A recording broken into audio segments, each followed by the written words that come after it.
Catherine Bernardo update yung sa post ni Rain Lutue. Ang ganda pa nga na naglalakad sa labas. Ayan yung outfit ni Catherine. And during Pilipinas Got Talent and taping. Ayan, bagay kay Catherine yung outfit niya. Simple pero malakas ang dating ni Catherine. Ayan pa nga mga nagpa-picture kay Catherine dyan sa backstage. Ayan mga staff ng Pilipinas Got Talent. Super thank you. May gift pa nga si Catherine Bernardo kay Maylay. O, diba? Nataguin ko talaga tong letter na to. Ate Mela, here's a little fruit snack to keep you energized, especially with everyone getting sick.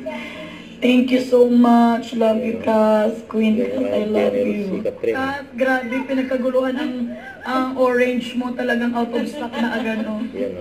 Lalo na to. Ito na. Ito ba din, vlog. Miss Juden Domingo, kasama si Catherine at judges. Yan sa Friday.